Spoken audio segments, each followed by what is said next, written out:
buhay ng mag-asawa, maraming mga katanungan. Pero may 4 na katanungang kinatatakutan ng lahat ng mga mister. Mga katanungang kapag hindi nasagot ng tama ay magiging dahilan ng matinding pag-aaway. Yan ang iimbestigahan natin ngayong gabi dito sa Isang Tanong, Isang Sagot. Sa kapayapaan ng gabi, kung kailan hindi mo inaasahan, bibitawan ni Mrs. ang question number 1.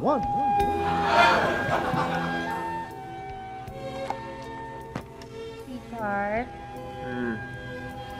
anong iniisip mo? At ang isasagot mo ay... Basketball. Mali! Ha?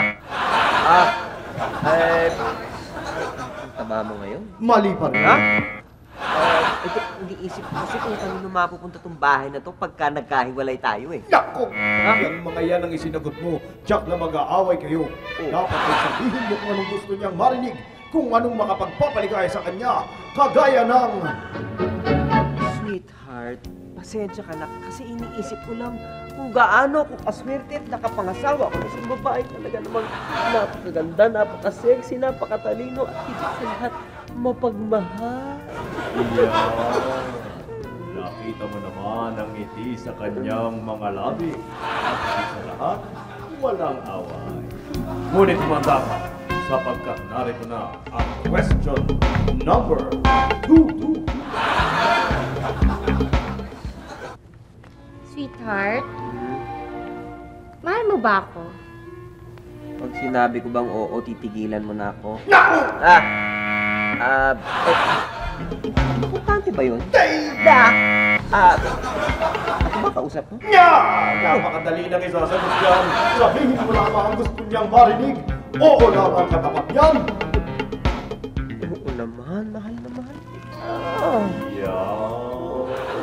So far, so good. Pero manatiling nakahanda dahil narito na ang question number 3.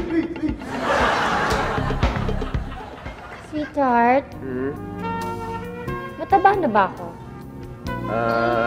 Hindi naman. Pero hindi ka rin payat. Ha? Mas mataba naman ang elepante, no? Bagay naman sa'yo eh. Ha? Alam mo, sweetheart, iniisip ko lang kasi kung kanino mapupunta tong bahay na to kapag nagkahiwalay tayo. Sus, Panginoon, tandaan kahit kailan, hindi mo dapat sabihin ang mataba ang asawa mo, kaya't buong tapang mong sabihin sa kanyang. Sexy mo, no? Hindi ka mataba. Kita mo naman kung paano siya kiligin. 3 down, 1 to go. Ito na ang question number 4. Sweetheart, sinong mas maganda? Ako o yung kapitbahay natin si Emily? Di ba yung importante naman yung kalooban? Mas maganda ka. Nung kabataan mo. Mas maganda ka.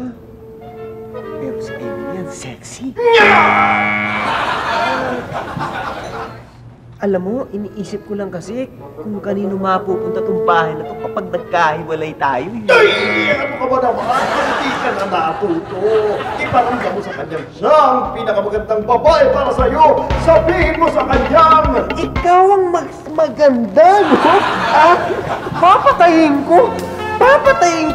Ang sino mo makapagsasabi na mas maganda siya sa'yo, no? Talaga? Papatayin ko kung sino man yung babae yun na mas maganda pa sa'yo. Papatayin ko! Sir, ito na po yung juice nyo. Papatayin ko talaga! Papatayin ko!